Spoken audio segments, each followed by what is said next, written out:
कान्हा, ये मैया सब धनतेरस धनतेरस क्या कर रही हैं? क्या ये कोई नई मिठाई है जो मुझे नहीं मिली? नहीं भोली सखी, धनतेरस कोई मिठाई नहीं, यह तो खुशी और उल्लास का पहला द्वार है। दिवाली के 5 दिनों का आरंभ। द्वार? तो क्या आज हम किसी नए घर में जाएंगे? और ये धन क्या होता है?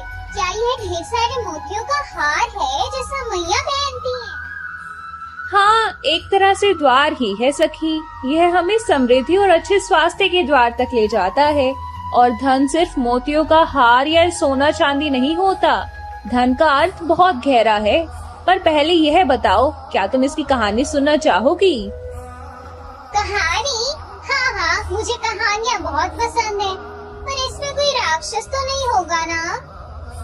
नहीं मेरी छोटी सखी, इसमें राक्षस नहीं बल्कि एक राजकुमार और एक राजकुमारी की चतुराई की कहानी है। बहुत समय पहले की बात है। एक राजा थे जिनके पुत्र को भविष्यवाणी मिली थी कि विवाह के चौथे दिन एक सर्प के काटने से उसकी मृत्यु हो जाएगी। राजा और रानी बहुत चिंतित हुए। जब राजकुमार का विवाह हुआ तो उसकी पत्नी, एक बहुत ही बुद्धिमान और प्रेम करने वाली राजकुमारी ने यह बात सुनी। मृत्यु के दिन राजकुमारी ने अपने पति को जगाए रखा। महल के द्वार पर उसने सोने चांदी के ढेर लगा दिए और चारों ओर अनगिनत दिए जला दिए।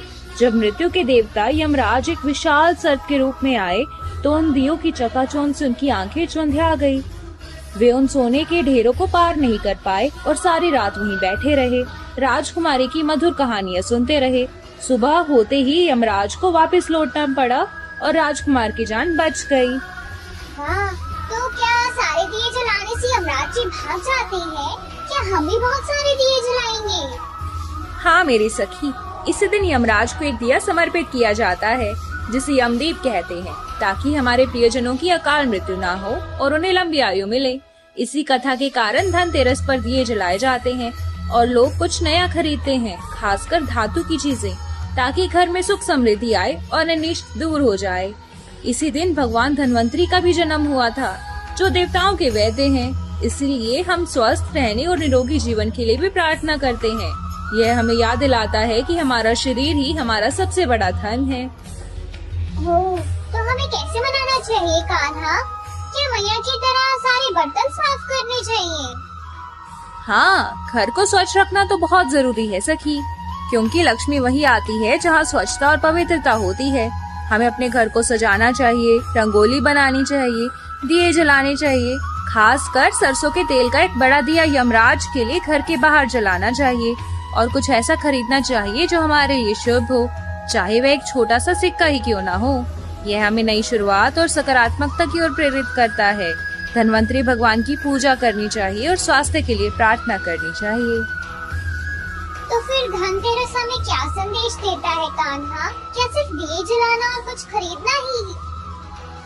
नहीं मेरी सखी, धनतेरस हमें सबसे बड़ा संदेश यह देता है कि सच्चा धन सिर्फ सोना चांदी या महल नहीं होते। सच्चा धन तो हमारा अच्छा स्वास्थ्य है, हमारा ज्ञान है, लोगों के प्रति हमारा प्रेम है और हमारे मन की पवित्रता है। यह पर्व हमें सिखाता है कि हमें हमेशा अंधकार पर प्रकाश की विजय के लिए प्रयास करना चाहिए, चाहे वह हमारे मन का अंधकार हो या इस जगत का।